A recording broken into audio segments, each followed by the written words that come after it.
Good evening, guys. It's not morning, of course.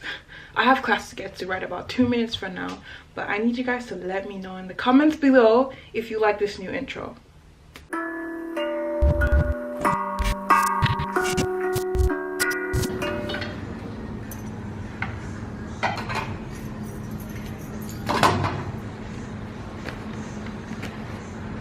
I just got back home. I got a screen protector and a wind muff for my camera, so I'm gonna put those on. I hate how dark it gets, like so early. 3 o'clock, it's already getting like 7 p.m. and then this is just like 6 o'clock and it looks like it's 12 midnight. I hate it because it just makes you tired for no reason. Your brain thinks it's time to sleep. Hey guys, so this is the wind muff.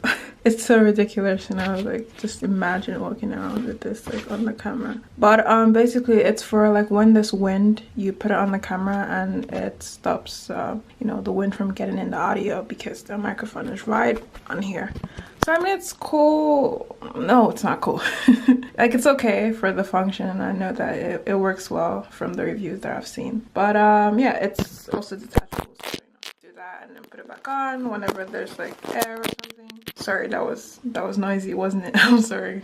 Now we can talk about today's video. I'd like to talk about uniqueness in today's video. And it's like 7 billion people in the world and no two people are exactly the same. Like even twins. Some days I'm thinking like there's so many people in the world. How are you just one person gonna stand out? Some people have the advantage of being born in a position where they can do things. You know, they don't have to start from the bottom, and some people are born in terrible situations where they have to turn things around, and some people are born in horrible situations where it almost seems like there's just no hope for a future. And it's really sad when you think about that. How can you tell those people that they need to follow their dreams when you're in a country stuck, you know, not able to do much? Your government, there's war, there's all these natural disasters and all that. How can you tell people to fight and keep moving forward and have this dream? I mean, we're privileged enough as it is to be able to chase something, to be able to chase a dream at least.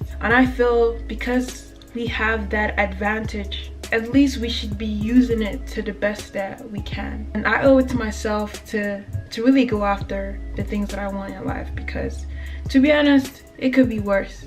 It could be really bad. And when people go, oh, I don't think I can ever be this, you know, it's just a dream. It's not. Make it real. Make your dream real. Make your own world. Live in that world.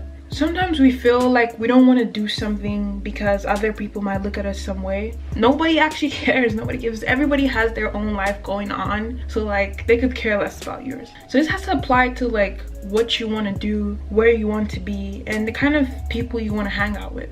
You shouldn't feel ashamed to hang out with someone that, you know, you never really saw yourself with. When it comes to being unique in life and in being creative and art and all that stuff, I feel like logic has a big role to play in that, because being logical can kill uniqueness and creativity, you know?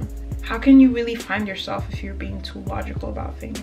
When I was in 7th grade, I was in boarding school, and we would have visiting days, maybe like once in like 3, 4, 5 months, and we get to see our parents and they get to bring us food. And it's been a while, you know, everybody's kind of emotional, everybody wants to eat home food, and you know, you miss your family. And there was the students that their parents didn't live close by, so they couldn't make it ever, so you know, they went the longest times without seeing anybody. I felt unhappy being happy that I had my own stuff and you know, they didn't.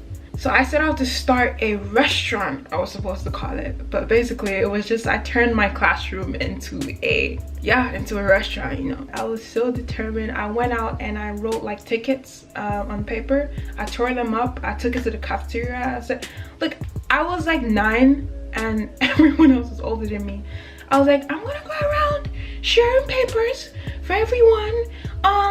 You can come into my restaurant on the next visiting day, and what happens is if I give you a ticket, then you can bring the food that your parents bring to my restaurant, and we're gonna like have a menu and you can have whatever you want. So the idea was that everyone will bring their food, and then that will make our menu, and then people would come and they could eat more than they even brought, you know, and there would be food for everyone. So there are people that were like, well, that doesn't make sense. Nobody wants to like bring their food for other people. But you know, I didn't care about the odds. I didn't care about logic. I just wanted to feed people. That was the end goal, you know, nothing else. So visiting day came, and to my surprise, people were rushing in with their food, putting it on my table, and we had this big menu, and I went to hire my friends.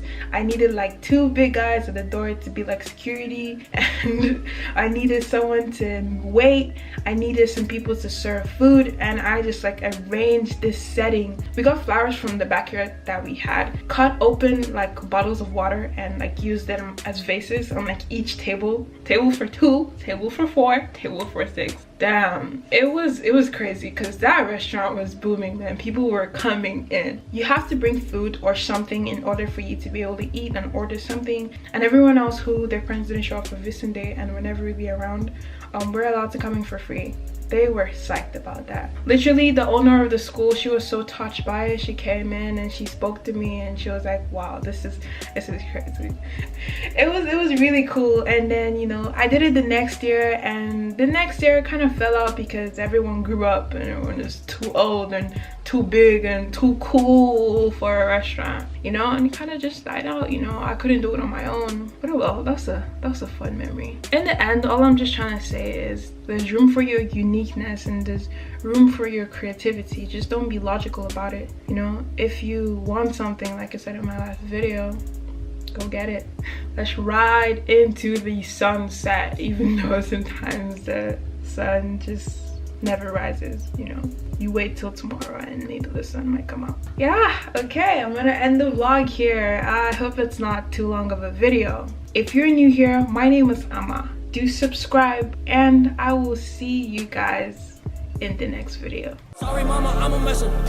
Sorry mama, I'm the mess up. I just use these 808s to do confessions. I'm done with cursing and the flexing, buying purses, man, I feel like I'm a peasant.